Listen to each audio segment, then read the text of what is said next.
Tut. And we'll go to that in a second. So we have all these other images, and we're going to be familiar with this one too, sometimes referred to as a reed, but it also is used as the symbol for truth. So it has this great variations that are going on. So I'm just going to move over after I clear. Whoops, I'm learning how to do this. Good. So here we are with the Shen, the cartouche of King Tut. Now you're looking at a scarab beetle, and I think some of you are very familiar with that, a dung beetle. And so when it shows it in the imagery or the iconography of it, it's always shown with its front legs holding the sun disk. But actually they use their back legs and they lay their eggs within a little dung ball, and literally, like a basketball player, NBA of Egypt, throw it across the desert to its own little den, and they bury the dung ball, and of course it has the substance of the dung for its young. But it was always considered, because it was seen holding this little ball, this little sphere, it was considered a life source. And at the very bottom of this, we see the imagery for Amun. And so we have this image here, and that sunbeams, and we have the scarab beetle. So Tut Ankh gets the idea of the Amun gives us life. And so we have it all in the imagery that we're going to be looking at this evening. So let's just keep going. I just wanted to add this one as a wall. There's one other image I did not show you or point out to you, and I should. And that's this image here, like the little waves. Remember, the Nile River was the source of life for the Egyptians. There would be no life without. In fact, if you come into Cairo on a jet, you look down and you see miles and miles, incredible miles of desert, but you see this little green spine through the center of your window, and that is where life is, all around the Nile itself. This is the Papyrus of Hanefer. And it is, I have not seen the whole thing, but Sheila was very good to tell me about it. It is a very, very long papyrus scroll. And let's talk about it. Familiar things. We're very familiar with the 10 Commandments. And here we have kind of an interesting 10 Commandments, but it's much more lengthy. It's the Book of the Dead. So the Pharaoh is before the gods in this top area here, each of them holding, it looks like a little, it's an Ankh sign, but it looks like a little lollipop with a crossbar. And he goes before them. Now we can stretch this a little bit. I think I have to first take that off. Let's stretch this.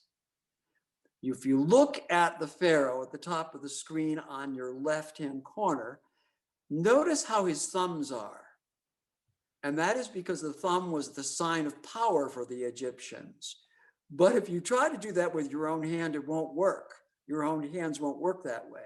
It's like a repetition of one side of you. So because they always wanted to have the thumb dominant, that's one of the issues in that figure of this seated figure of the Pharaoh before the gods of the heavens. Now at the bottom on your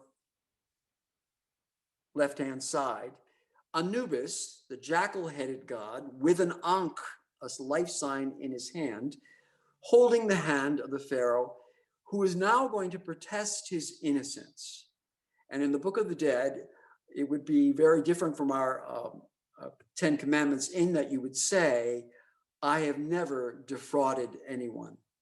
I have never killed anyone. I've not mistreated my slaves. So this protestation of innocence here.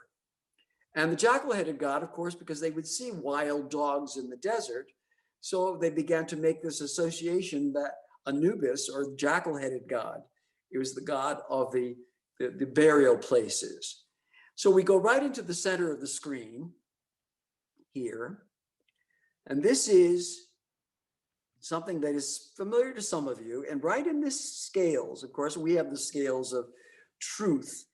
In this is a little canopic jar, which is an alabaster jar. And when they're mummifying, they will take the inner organs of the Pharaoh and place them in these jars, the heart, the lungs, all of that individually. So this indicates in the papyrus of Hunnefer that the heart is in this particular little jar, and it is weighed against the feather or reed of truth here. Now you see the jackal-headed god Anubis is adjusting the scale so it's correct. And this is rather a grisly thing just before Halloween, that if he is lying and he is not protesting his innocence and they know him to be a liar, his heart, taken from the Canopic Jar, is given to this little fellow here with a crocodile head. His name is Mekhet, and Mekhet just gobbles up his heart. Now remember, every part of the pharaoh's body, and this is why they had so many images, because just in case the mummification didn't go well, we would not have something where the Ba of the pharaoh would be recognized, and therefore he would not have an eternal life. The next figure is Thoth, actually like Thoth with two THs, and he's the ibis-headed god, using an abacus, in fact. And here he is making judgments on the accuracy of the pharaoh. And with that, if the pharaoh makes it through, he is then escorted in the next scene. And I'm just going to narrow this down by first clearing and bringing this over and shrinking it down a little bit. And in this next scene, you have Horus, the falcon-headed god, leading the pharaoh to meet Osiris, the god of death and resurrection. Notice the head or the face of Osiris is green. So they have all these attributes from the death-like states. And Osiris was married to Isis, the god of fertility and beauty, and her twin sister, Nephthys. And he is seated on a throne above all these symbols for the waters of life. Again, a reference to the Nile. And the eye of Horus, overlooking everything in a winged figure, is here. So this very elaborate scene is the pharaoh protesting that he has done very well in his life and he's ready for the new life of the kingdom. So let's clear and go on. Icons, when we usually say them, most of us think of wooden panels that are painted. And this is, I suspect, one of the most famous ones completely, and it's the Vladimir Madonna. The word Madonna is really not used in Eastern language with the Greeks or the Russians or Byzantines. They will say Theotokos, meaning she's the God bearer.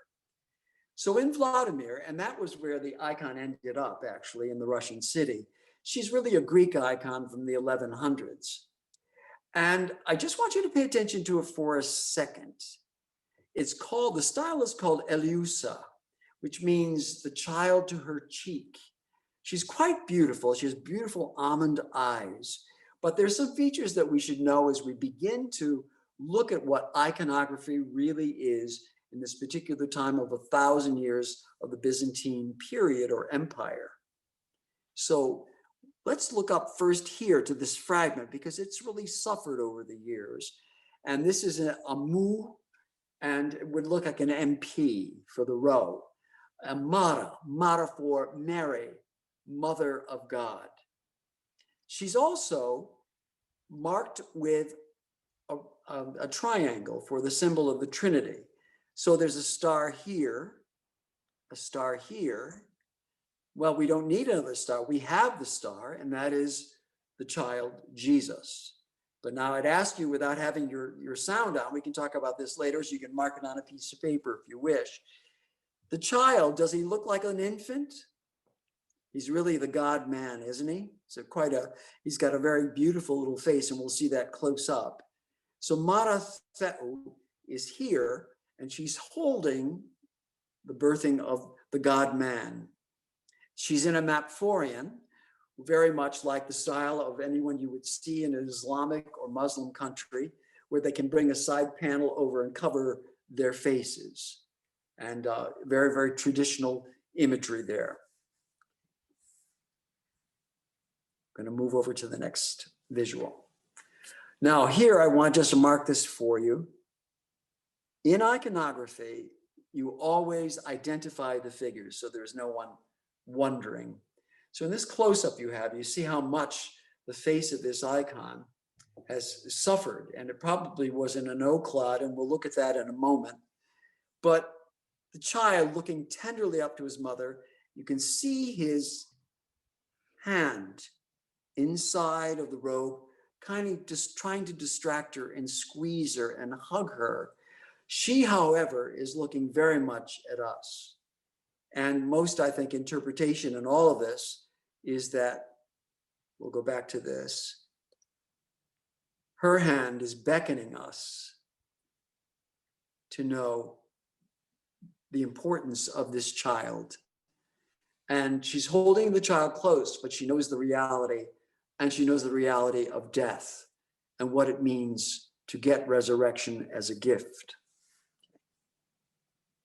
So we just go on from there.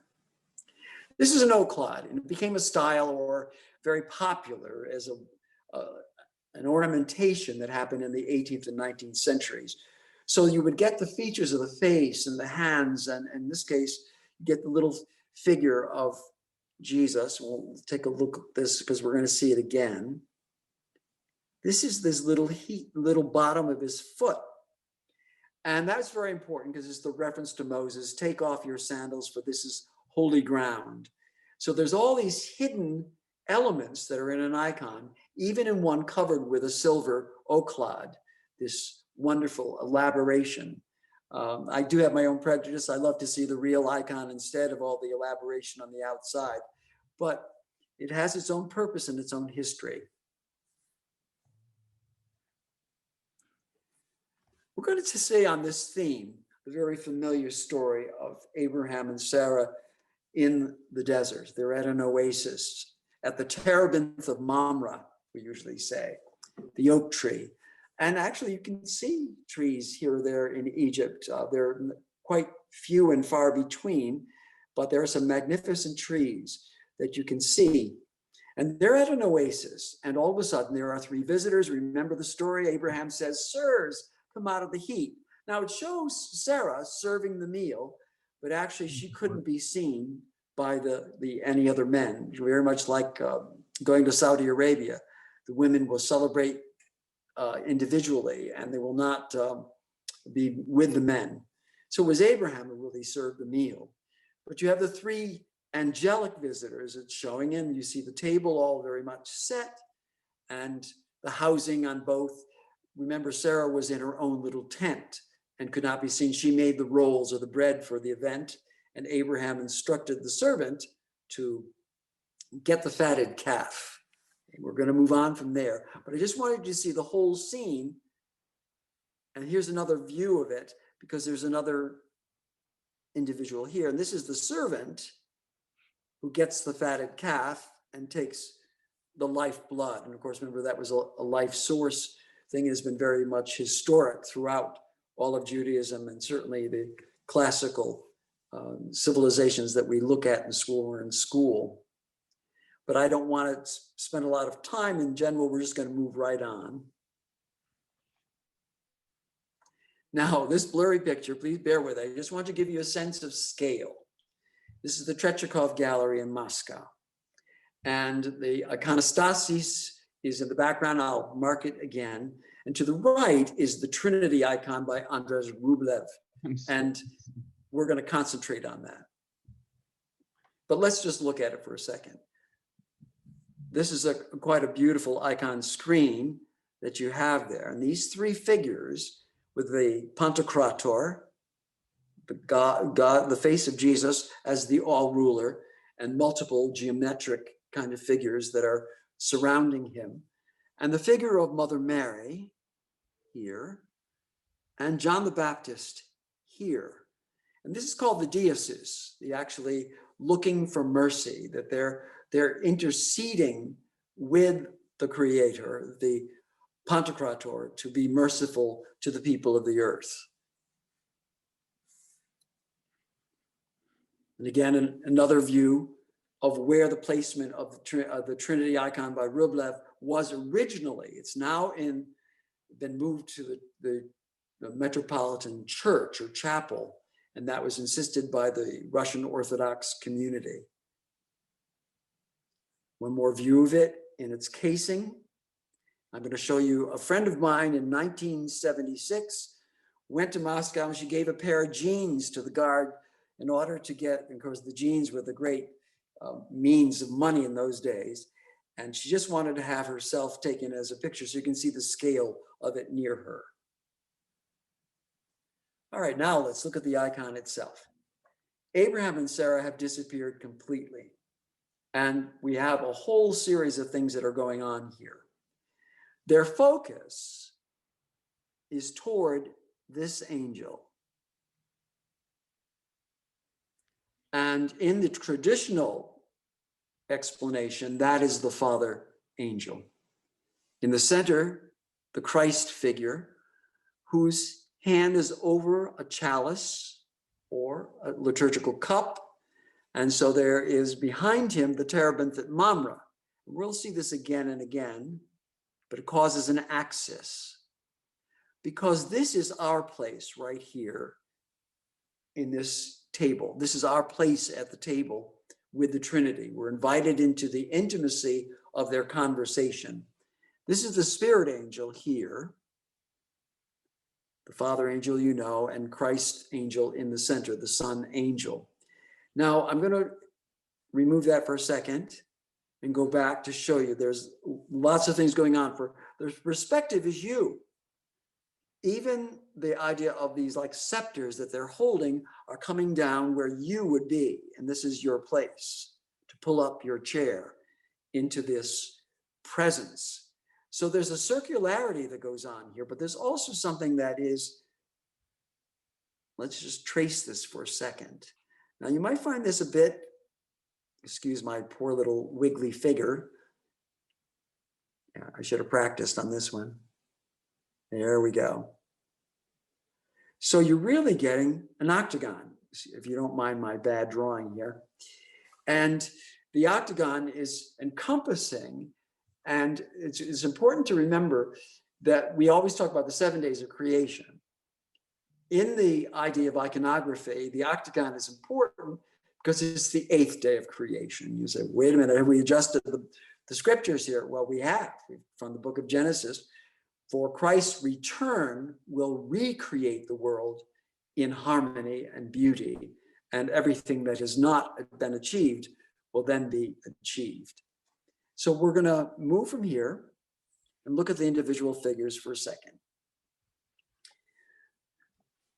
The hairstyle is quite elaborate, isn't it? I know you're noticing this, all the little curls and it's like a bouffant haircut from years ago.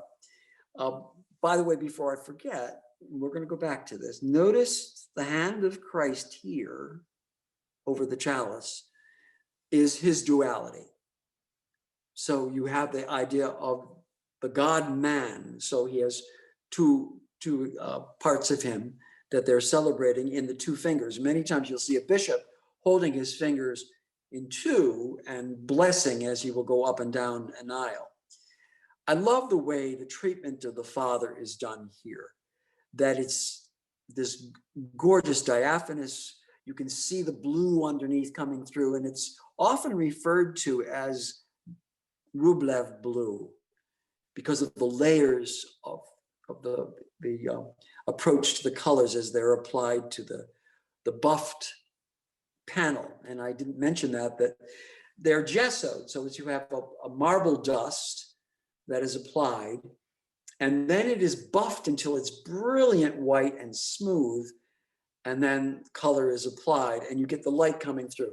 Van Eyck was the painter who later on, years and years later, would begin to do the same thing, preparing the background or the bottom surface in the same way. But it's the beautiful rendition of the Son angel and the Spirit angel looking at the Father. This is important because this is right above us. And again, I mentioned about that axis coming down. And when you look at the chalice, you really don't see a smooth surface of liquid, do you? This is where it gets a little bit grisly, but and we'll show you in the next slide, okay? Because we want the blessing of this axis is to come to the people of the earth, and we're shown not in circularity or in the great octagon, we're just part of the picture, but in squares and rectangles, because remember in Plato, we have the Timaeus, and he uses the Timaeus with geometric figures. So circularity or spherical things represent the divinity or the ethereal or heavenly kingdom. Squares, rectangles, cubes represent the earth. So I just want to go to the next picture to see, let's look inside the cup. This icon is not particularly a favorite of mine, but there, if we stretch this out, you see it is an animal head in the cup. And I know that is difficult for some people. I even had an icon at St. James here in Chatham, and the iconographer said, I would rather not do that. I'm just going to make it just a little almost impressionistic pool that really has the animal within it, but she did not want to be so dominant in that image. But that's what the image is historically. By the way, in this piece, as we'll narrow it down again, let me see if I have the next one. Yeah, we'll go back. There are some comments, and I think it was Wikipedia, talked about there might have been a possibility years ago that there was a little mirror type polished metal. So when you went up to the icon, you'd see yourself going up to the table.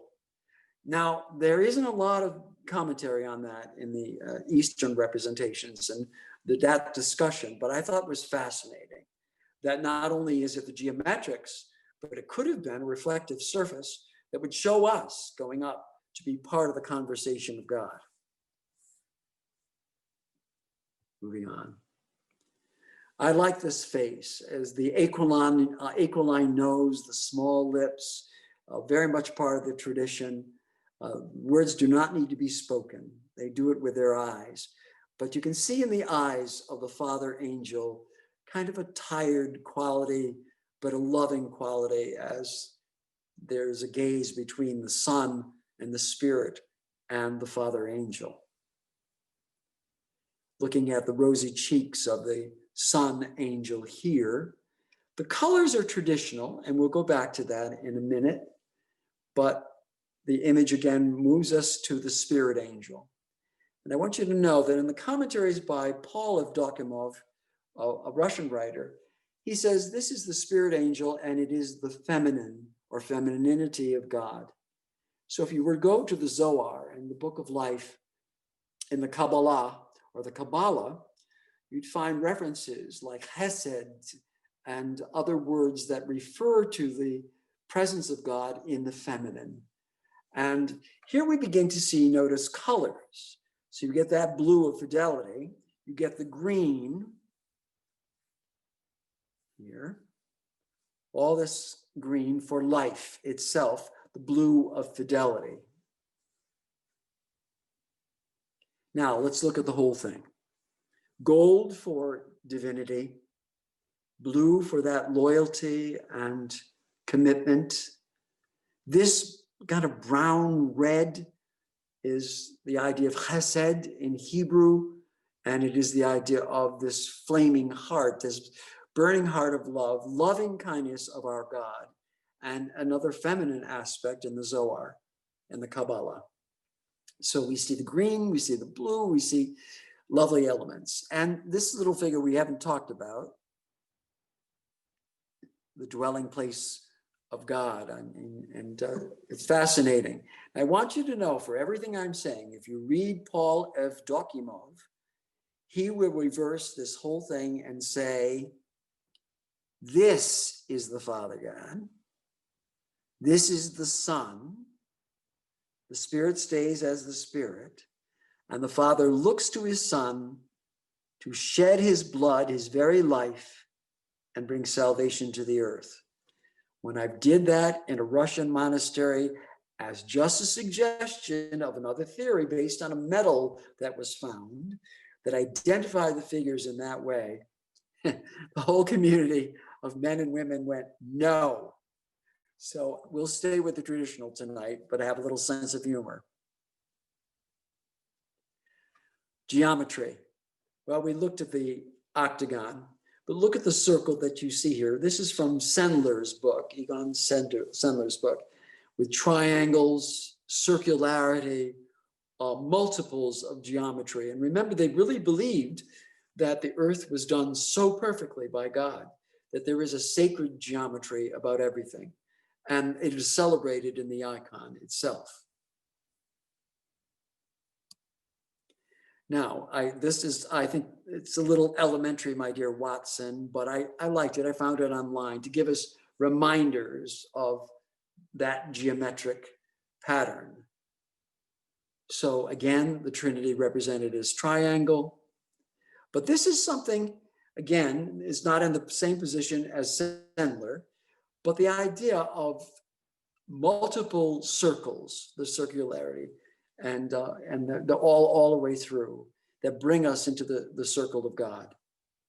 The next one might be, I think it may be, this is important to move over to another culture, and we deal with Buddhism and mandalas. Now, mandalas, we have to remember these wonderful little things that hold colored sand, and they will work on this for days and days and days as a community. And in some places, you actually can work with the monk who's present. And in this case, all of these monks are building this mandala of multicolors and multi-imagery, where you get concentric circles and concentric squares. And let's just move over, I think, a little bit to see it is not flat, that it has dimensions to it, and done over all this time.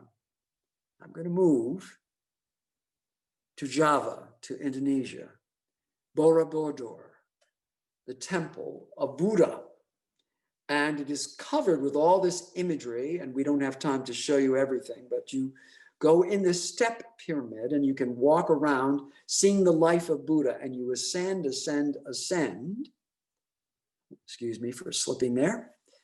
You go up the concentric squares, almost rectangles here, but they're squares, and goes up to this circularity that you get concentric circles at the top. Now you see these other things that are present there. Bell-like images all the way around. I mean, the Borobudur is filled with them. And they are stupas, and they're reliquary cases. Maybe, and I know this will sound like we're belittling it, but it isn't. Even if it were the fingernail of the Buddha, it would be put into a reliquary, and this bell-like reliquary, some of which are very much lattices, because inside all of these individual stupas, you'll find Buddhas looking at you. In their hands will be doing mudras, different expressions of Buddhism in the movement of hands and fingers together. And this wonderful idea of he's almost crowned. His hair looks like it's all little curls and things like that, but it's the center of like lotuses and bringing life into the center of the Buddha himself. And any of you who are Buddhists or people who love to follow Buddhism, we can talk about that later, and you can clarify it for me if I need it. Okay, I'm going to move over now. Now, this may seem like, oh my gosh, they work so hard and they just brush it away. And the idea of Buddhism is, it isn't the object that you're making, it's the making, that you're doing this together. And so the colored sand is collected and then put into moving water, so it becomes part of the universe, part of the whole earth dance, and it just disappears and has its sustaining imagery that stays with people. But the object itself is of no importance at all. It's that whole idea of detachment. Now you've seen this with henna, Hindu weddings, people decorated with mandalas as well. This you've seen in your own chapel. So the idea of a circle that has all kinds of internal imagery and playfulness, this one done just with clear panes of glass and wonderful woodwork. In Ravenna, circles are filled. These are the hemispherical domes, not domes like St. Paul's in London, St. Peter's in Rome, our own Capitol building. These are much more shallow because the whole building becomes a sphere, like the Pantheon in Rome. And I'm just going to stretch this a little bit because the spokes are the apostles and the baptism of Jesus with John the Baptist. And by the way, the river god, Jordan, is present. And you say, well, isn't that kind of rather pagan and represented? But the whole representation is that you have a movement here that even when they built churches over, and notice I said over, different spots where there were shrines to gods and goddesses, they never destroyed the shrine because they were afraid if the spirit of that god or goddess were going to be with them, they wanted it to be disposed in a very good way, in a positive way. So this beautiful image with the waters and the Christ figure in the water and the descent of the dove, and a very handsome, let's see if I can do this. Okay. Here, an enthroned cross amidst, and you notice even the rhythm of the palm trees are in between each of the apostles, and the apostles are quite individual. Let's see, I have to clear it first before I do that and stretch it. So you see their faces, different beards, beardless. So this is in the 500s, the 6th century, in the Neonian baptistry here. I have to shrink it down to move it. Well, Notre Dame of Paris, I don't know if any of us will live long enough to see this completely cleaned and re-leaded, but we have 43 feet in diameter of the north rose of Notre Dame, which was saved from the fire. And all the stained glass was saved, but I'm sure it has to go through incredible work, as the whole cathedral does. But this is a beautiful mandala with Mary, the mother, holding the child Jesus, and it is a real child in this particular case. I'm going to move on to a close-up. Here we are, not the clearest shot, with all the ancestors and the prophets who announced the virgin shall conceive and bear a son. Multiple, and John the Divine, for those of you who've been there, a 40-foot in diameter window done. And I want to just point out a few things. This is a profusion of circularity. So I'm just going to mark it. Christ in the center of the hub, but it is a quatrefoil. So it's like circle, circle, circle, circle in the center of the hub. But also it's echoed on the outside of this great flower. So many, many circles to make up what is going on. And then Matthew, Mark, Luke, and John. And I always tease people and say, but we usually start at the top with Matthew, but it's John the Divine. This is St. John up there. He's given the place of honor. And in between, you have Isaiah, you have Jeremiah, and then the figures here, another elongated circularity has now become what they call flamboyant in art, in the flame shapes. Daniel and Ezekiel. So you have all these multiples of imagery as well. So we'll just move on. Mark it if you have any other questions about it. I just like this angle to look up at the window. It is it's a brilliant statement in the Western world. And of course, remember the figure of Christ in the center of the hub. He confronts the darkness of the West while the sun is setting. This figure in glass is the light of the world. So the last bits of light in Manhattan would hit this window before it finally sets, represent him as the light of the world. All of this is iconography. Now, we usually attribute that only to the Byzantine East and consider all the rest Gothic West, but it really is an iconographical kind of expression in glass. And remember, I didn't mention it to you. But when you looked at the Vladimir, see if I don't have to go too far back. Let's see if I can do it. Yeah. This is all a mosaic, tesserae, and glass sometimes that encases bits of gold, wonderful gold sheath, and silver, and other things. Their robes will be in linen with pieces of marble as the tesserae. So the medium of iconography can have many forms. The wooden panel is able to be transported, and that's where it comes in. Now, this may seem very strange, but remember Frank Borman, Jim Lovell, and Bill, and I'm forgetting the last name, you can tell me later, it's just kind of leaving me for a moment.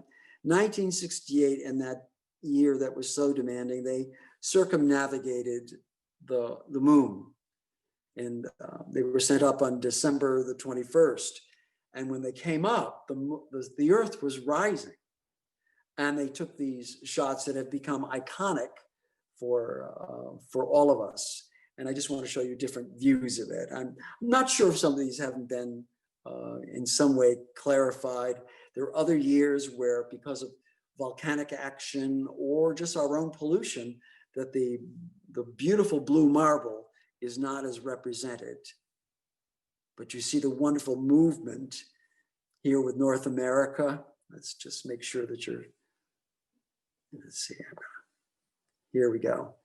Here's Florida, for those of you who like to fly there in the winter. Good old Mexico, and the rest of the North, and of course, South America down here. Hope you don't mind. I have to keep cleaning up here. Yeah, and this one, it seems awfully blue. I'm not sure how much adjustment has gone on. But back to it, because of circularity and spheres, that sense of inclusion and bringing us into the circle of life. Maybe you went to see Lion King when it was on Broadway, or have seen the movie, or perhaps if you have grandchildren, you've seen the movie over and over again, and now the new movie. But that whole picture is our invitation into life itself. And remember, in the book of Hebrews, or in the letter to the Hebrews, you may not have known that you've entertained angels. And that's certainly the story of Abraham and Sarah. Here's that tree, and there we're going to see the axis again, but we've already talked about it. So the terebinth, or oak tree. Notice the cross image has been skewed over so that you can still see. But again, everything is to come to us. We're the focus of this whole icon. Oh, excuse me, if I don't hit that correctly. Now, this you probably didn't notice. I didn't point it out to you, but we can go back for a moment. And other people say, you're reading into this. But I remember the first time I experienced this icon in some form, I went, look, that's interesting. That inner line is so powerfully the cup of the table. There's nothing gratuitous. In iconography, everything has an intention. The intention is to put us into the presence of the divine. Please bear with me as I scroll through these. Now, we've gone through a number of icons, and I'm looking at the time to make sure we have time to talk, and we're doing fine. The Mother of God, remember we refer to it as Theotokos. And this is a Russian icon called Znamya. And it is, again, everything you've already been experiencing. She is marked with the Trinity. So the stars again connect, excuse my poor wayward finger here. And the child is in a circle in the center of her heart, in the center of her chest at heart level.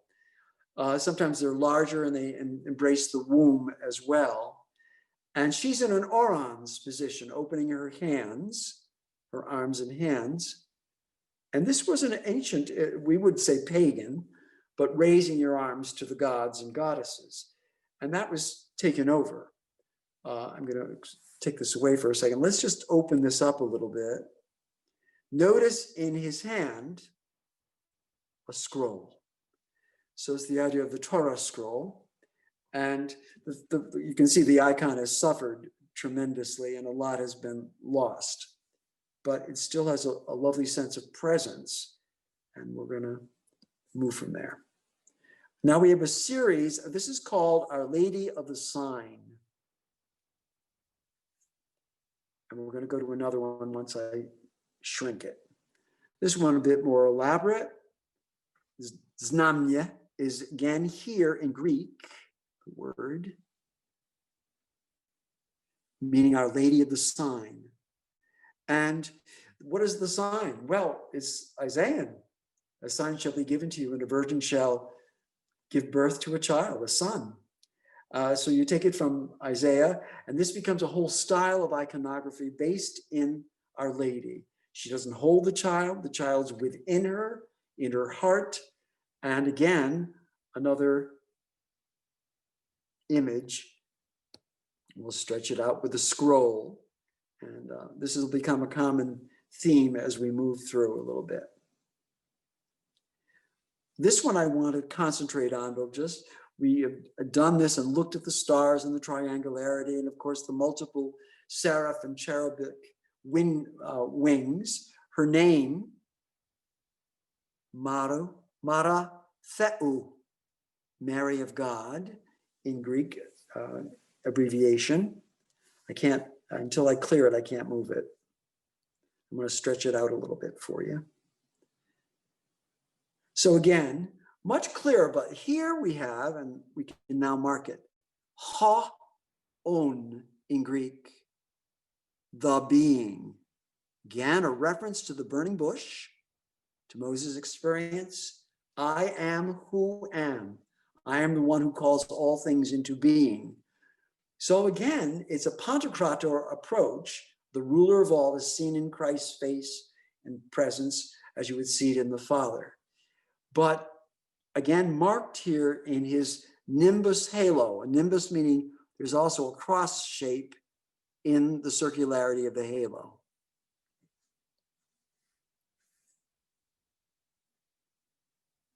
You're going to say, how many are you going to show us? Just to have you see them clearly again. It looks like a W, the omega, and the H as a nu, and the omicron at the top, ha-on, and you can't see any little accent there.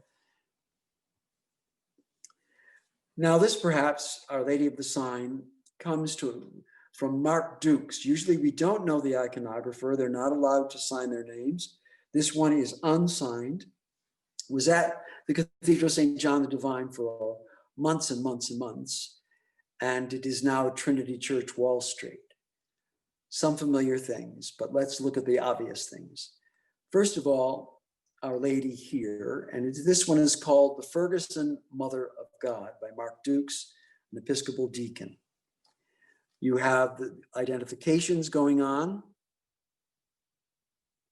Mara Theou, but also the Christ who's usually in the center is at womb level more, and he's identified Jesus Christus.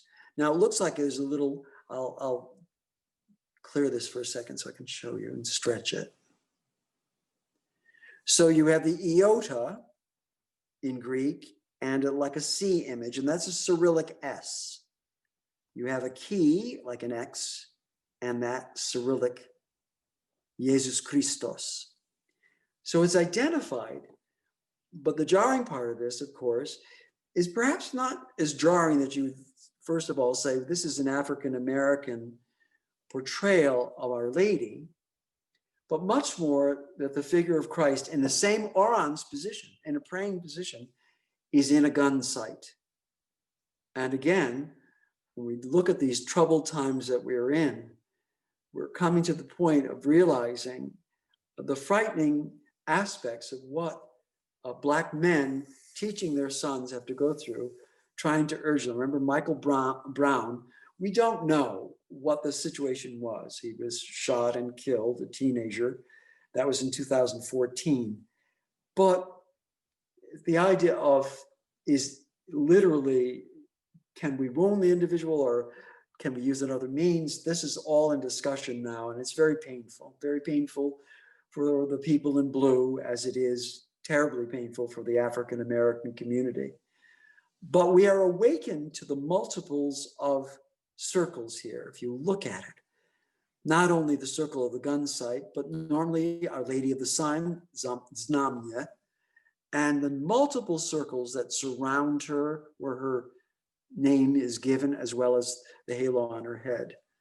And this is a striking icon that you can see perhaps when we can travel again. I'm sure the Trinity is open now, but I guess most of us are trying to be a little bit more cautious these days. But just the use of the blue and the reds and almost iridescent quality of the colors that he achieves. And he did this in acrylic.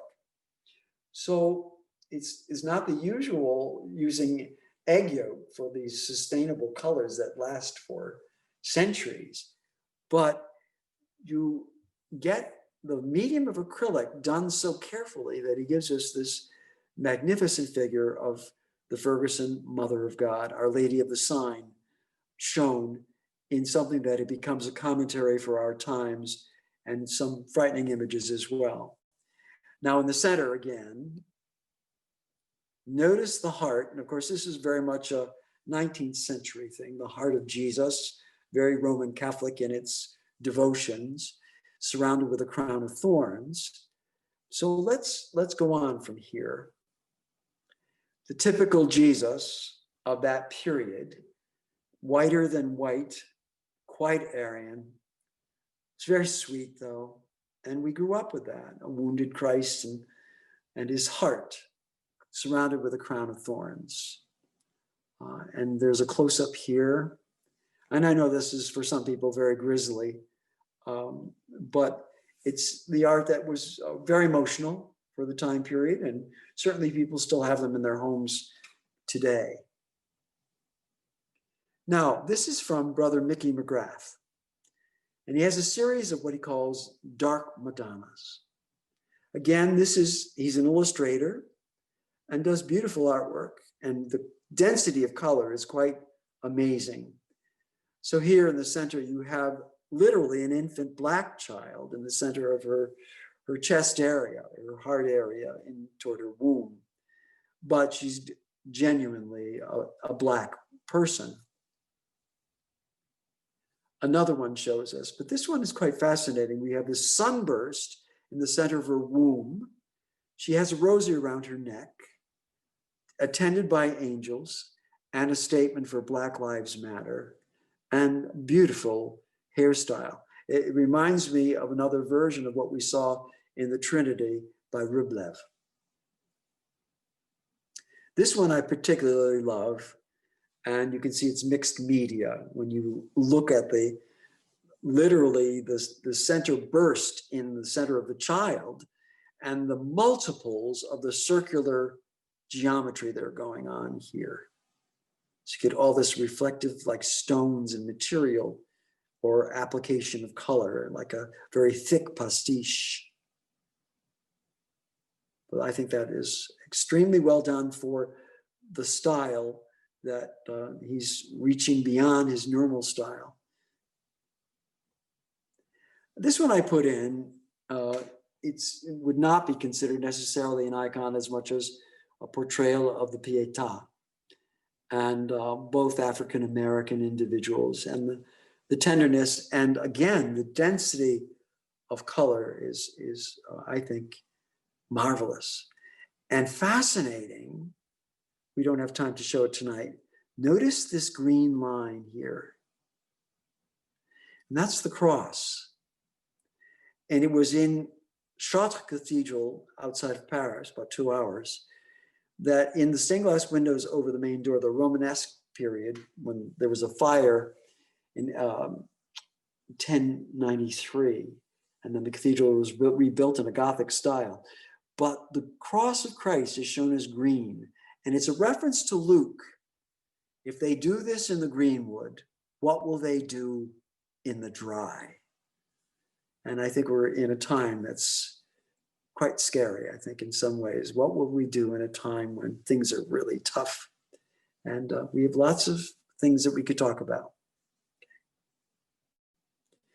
This is from Richard Rohr's book. He's a Franciscan. He works with an illustrator who portrays people of color. And this is Elijah with the ravens who cared for him. And the next figure is our Jesus. Again, there's a sense of great circles all around him and the cross, a nimbus in his halo, which is elaborate, but definitely a person of color and deep complexion that we have to be reminded it's the Middle East we're talking about. And I think that's very difficult. A lot of us were raised in, I was born in the 40s and the 50s, and we only knew a very, very Aryan-looking Jesus. Now, again, this is a very good copy of the Trinity by Rublev. And I pop it in just to keep the idea of all the images and geometry and the sense of our belongingness and being brought into the mystery of what our Jesus is and what life is in the Sun Angel, meaning the S-O-N. But remember, we also sing, "Hail the Son of Righteousness" in our Hark the Herald. And I don't think we'll be singing it this year, but somebody may, behind a mask or virtually. And that spelling is S-U-N. So the idea of the Egyptians this evening and Amun-Ra. Actually, I must tell you, we would say Amun-Ra. But an Egyptologist told me in the hieroglyphics, it's really Amun-Re. So we won't fight over that, but that's what I was told. But the idea of the Sun of Righteousness rising and giving us light. And I brought these in. These are the last images I have for the evening. And here's an eclipse of the sun. And I think I experienced it. I was doing a wedding in South Carolina, in Charleston. And I thought it was too cloudy. And all of a sudden we went outside and watched this. And amazing, that sense of wonder in the universe, isn't it? And then our own fragile universe. And you probably heard that there is an asteroid that is coming, and I think the people love to say that it's going to come on election day, which has its own importance to it, but it's the size of a refrigerator. And they said it really is a wonderful African-American man who's literally a scientific person said there's really very little chance it would ever hit the earth. And because of our atmosphere, this wonderful shield we have, that it would burn up in the atmosphere as it would enter into us. But we're always reminded of the disappearance of the dinosaurs, aren't we? So I think that this is probably my last video. Oh no, I have this. If you will bear with me, and then we'll go on to some questions. Ada Habershon wrote the words, and you can look at the words right there, and if you feel so disposed. The Nitty Gritty Dirt Band recorded this, as many other people have done that. And it's a wonderful old hymn.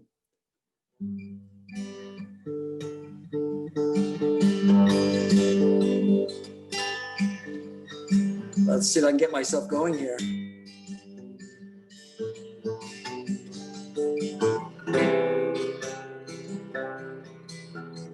I'm forgetting it now. I'm having a brain glitch.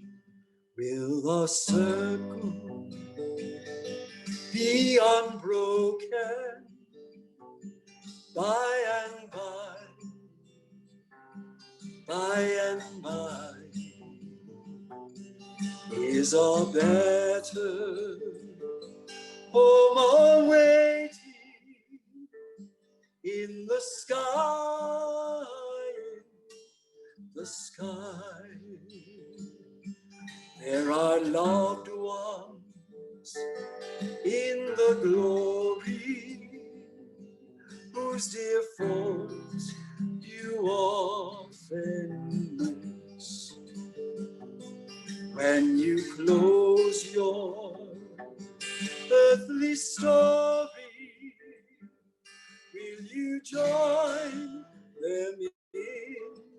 their bliss. Will the circle be unbroken by and by,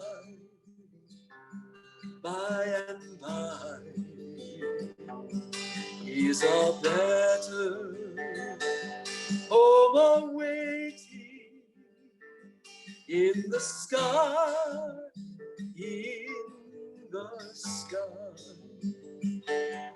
in the joyous days of childhood, oft they told of wondrous love, pointed to the dying Savior. Now they dwell with him above. Will the circle be unbroken by and by,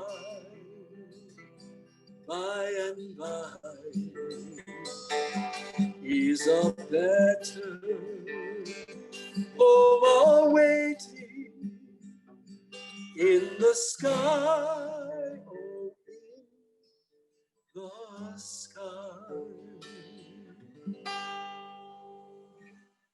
So Ada Habersham wrote the lyrics for that, and Charles Gabriel wrote the music that has become so popular. There's different versions. The one I think a lot of us know is the verses that were changed, and it was to the undertaker, undertaker, do you know who you are carrying? That is my mother. It's very, very touching. But I think that for our purposes tonight, I went to the original of Ada Habersham. So everyone, let's go into a little discussion with Rob's help. Thank you. Thank you so much, Gary, for that really fascinating presentation. I know we've all really appreciated what we've learned tonight. So the way the Q&A is going to work is like this. If you are on a, we're going to use the chat function just to start off with. So if you're on a laptop or desktop, if you just move your mouse, a menu will appear along the bottom of your screen. One of those things will say chat. A new column will open up on the right-hand side of your screen, and you just type the question in there, and it will, or you can just say, I have a question, and I'll call on you, and we'll do that. So just type in, I have a question, and I'll call on you and let you ask the question. If you're on an iPad or iPhone or some other sort of mobile device, you may need to tap the screen, and that'll bring up the menu, and then the chat option should appear that way, and you'll have to type it in there. But again, just say, I have a question, and we'll get you going. So is there anyone who has a question for Gary?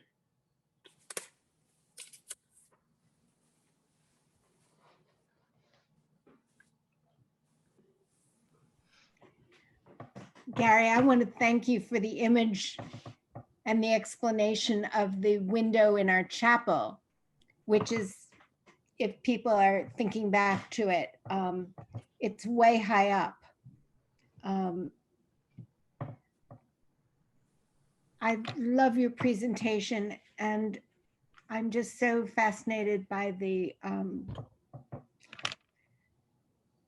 way you've linked the eclipse of the sun and the circles throughout the universe with all of this. It's quite a gift. Thank you. Oh, I feel that I have to tell you that the whole purpose of icons is to bring you into the divine. I mean, it's not just to be a pretty picture, but you're supposed to feel the divine presence. And, you know, going into your church in Southport, and I could not capture it on my phone. I don't have a very good phone. I have a 5S, which is like a dinosaur. And it would not catch the light coming in the south windows, just plain clear glass with a beautiful lattice work of woodwork. But just going in and being part of it, and the trifoils that you have in your altar rail. So wonderful little circularity in a rectangular space, and oh gosh, it was a great treat. And I've had opportunities, of course, online to catch all the organ things. And, so it's been, I feel part of Trinity Southport. And that's why I think, I have to admit to you, it's old hat for some of us to talk about these things when you work for years in it. But I was nervous because it was like, oh my gosh, these people are like, they don't know, but it's like going home. And people would tease you if they know me, and they'd say, he really is Episcopalian. He just is hidden. Because I have been at John the Divine for this while, but before this, All Saints Cathedral here in Albany is one of my old wonderful haunts and things, and it's been very exciting. But thank you. So we have a couple questions. I'll invite Barbara Burian to unmute herself and ask her question if she'd like. First of all, Gary, thank you for an absolutely fascinating presentation. From ancient Egypt to Black Madonnas is quite a trip.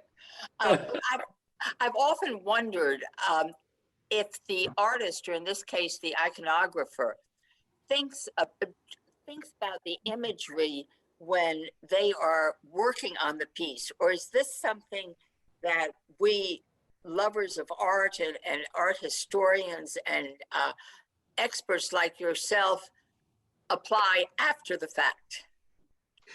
That's one thing I didn't bring up, Barbara, which is really probably a faux pas on my side of things, that there is a whole, you must always go back to the originals.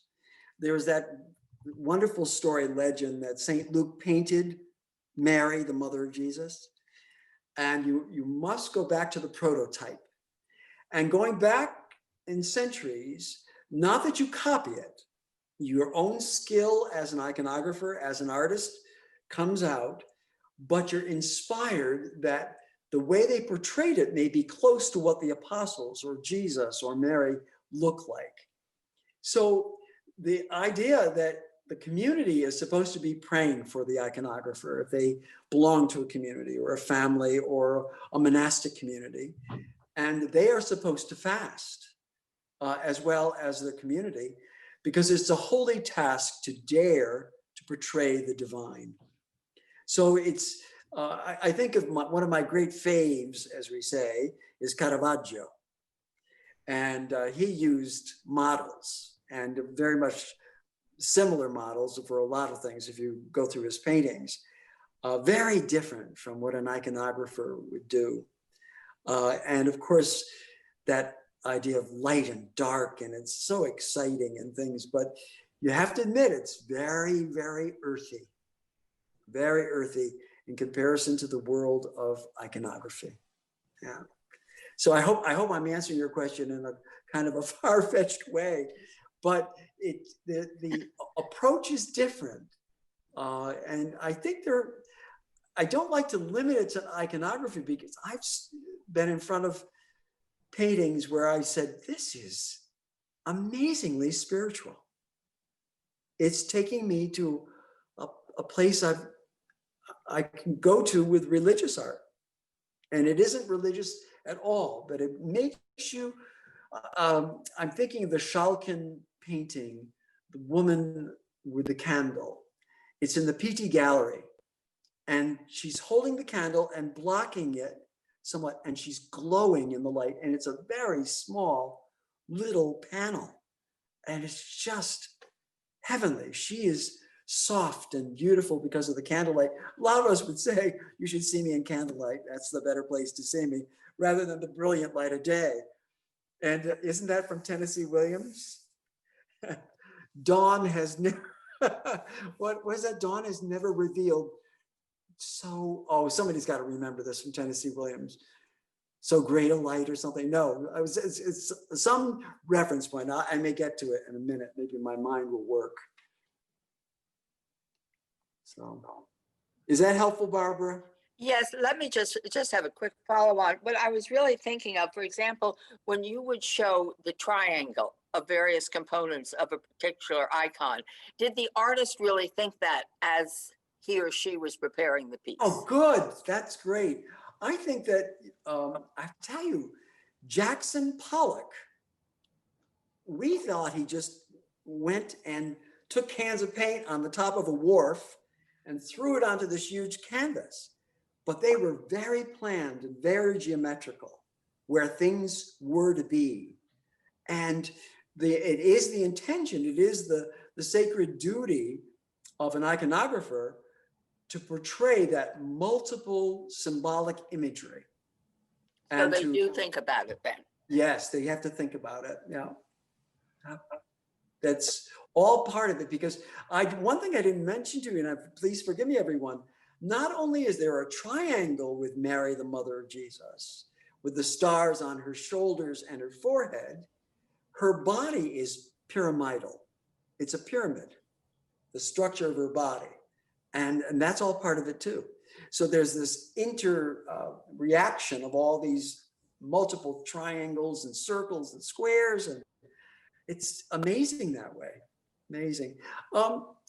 You know, we're in the land of Ellsworth Kelly here, and he was a great person for geometry. And they say, and I really should have brought this along, but maybe if we do a thing about light in the future, I can. Ellsworth Kelly was inspired by Chartres. And when he designed a chapel, and I can't remember if it's in Chicago, all the geometry is there for the great window in the west of Chartres. And you don't see any images, just color, because he loved density of color. And he presents it purposely as a geometric thing. And it's so dense, the colors go right onto the floor or the wall, depending on the angle of the sun. And he studied it completely in that way. We have another question from Victor Hewitt, if you'd like to unmute himself. Yes, it's actually not from me, it's from Vasily. Ah.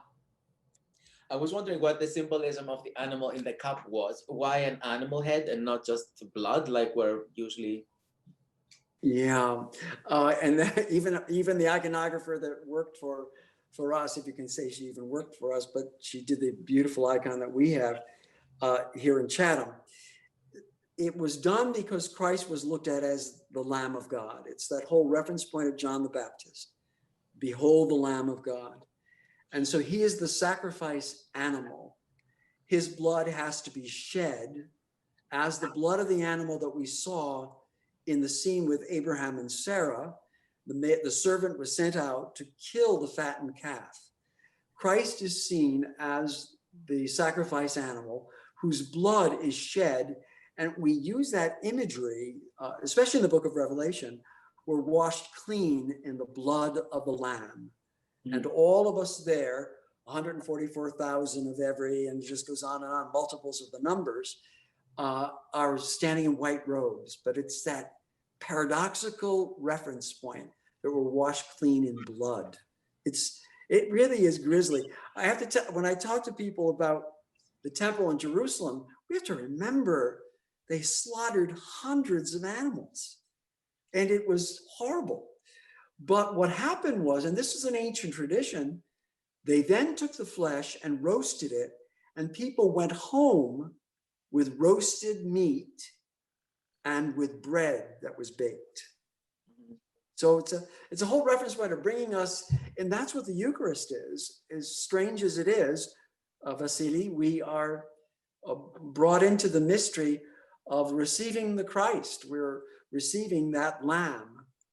And, and I know this sounds like a Roman Catholic thing, that whole idea of transubstantiation. And we could use transsignification. We could talk about a lot of things. We just don't send it to the Vatican tonight.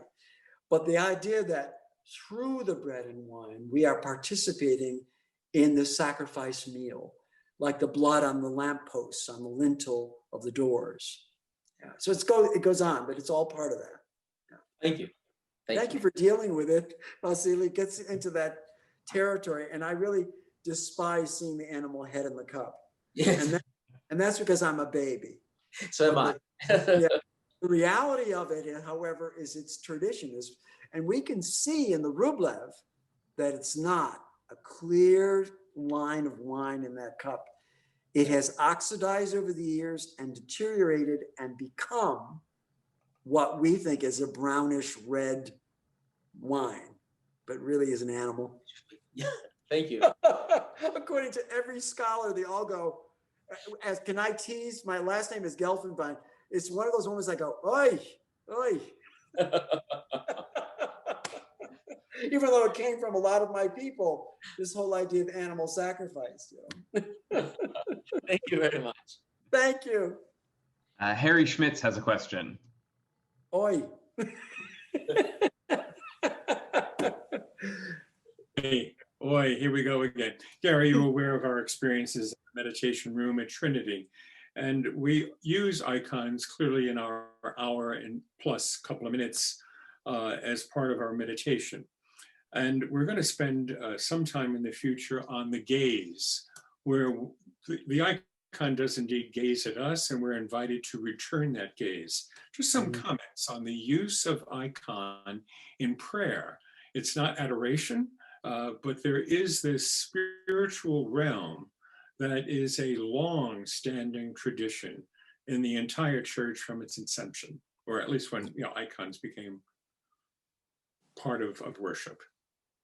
The Hindus call it darshan, and there's a lovely little book called Darshan, and they go out to see the statue of the god who they're celebrating on this dedicatory feast or whatever, and it is important for them to see the figure of the god, but to be seen by the god. So that visual connection and gazing, and maybe what we're really made of as human beings. Now, the Buddhists will say you must get to a point where you detach and you don't need an image anymore. It's like contemplation, isn't it? I mean, you're much more into contemplative prayer than I am. I probably, my ADHD nature keeps me grounded with needing things in front of me. But you get to a point where this is the springboard. You've now taken in the mystery of the story and what's in front of you. Maybe it's just the beauty itself, or its portrayal, or the painstaking. When I think of Mickey McGrath's thing, I don't think I can look at this again, even though it's illustrative in its form, unlike a lot of other paintings. It's so painful, but it is the springboard for the meditation, for your moving to another place, or perhaps for weeping. I mean, we say pietà, having pity. I mean, and our whole earth at this point with the pandemic, it's just hard to imagine the times I see Caravaggio's deposition.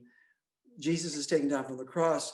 John and Nicodemus are struggling to hold the body up. He's so muscular, so big. If you see him close up, which you can't in the Vatican Museum, but I saw him in another museum when it was exhibited, his hair is very long and very Jewish. He hasn't cut his hair. And they're struggling to hold him. And his mother has stretched out her arms like the cross. And it was like amazing to me. And that leads me to a point of great thought and compassion too.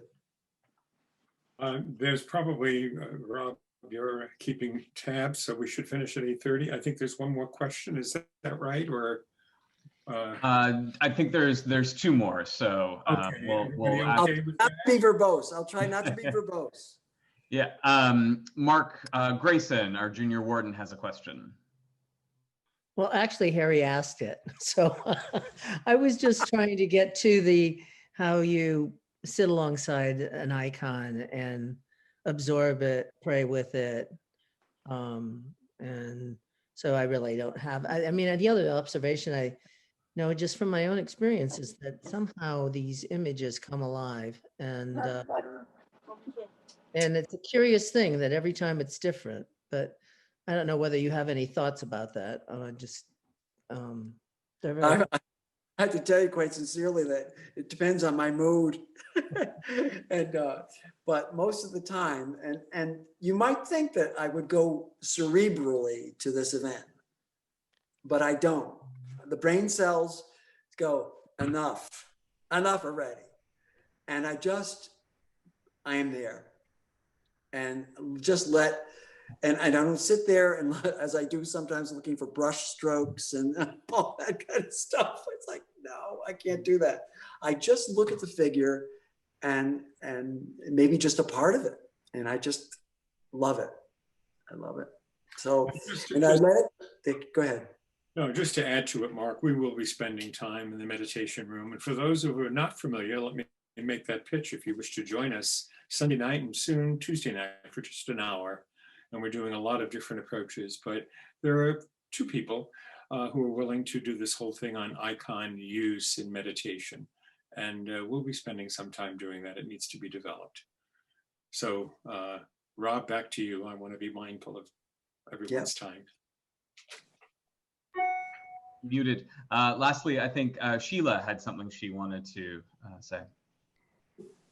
Well, actually, I was hoping you would put up the image that Gary referred to from the PT Palace. And I don't know if you received it, but I sent it to you. Yes. Oh, There you go. Schalken. And that can be yours for $499 over the internet. And I love the fact that she's a very small painting, very small. And it's on a wall of an incredible number of other paintings, but she just is, oh, so sweet. It's like Georges de la Tour, the French painter. And oh my gosh, when you look at the furrowed brow of old Joseph teaching Jesus, his son, about carpentry. Oh, it's in the Louvre Museum. And it is a sweetheart of a painting. It's good size though. That one's good size. This one is teeny. And I just love it. This has no other issue. There she is, sweet, the light just caressing her whole person and the way her hand just is held. Do you remember doing that as a child? You would hold your hand over a flashlight to see if you could see your bones. Yes. I don't know. Yeah, all that sort of thing. But I thank you for that, Sheila. I appreciate it terrifically. Yeah. And everybody, thank you for having me zooming in. That's great.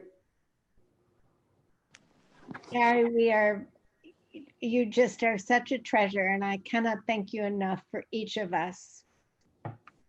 Well, thank you. And let's all pray for each other that we stay well. Thank you so much.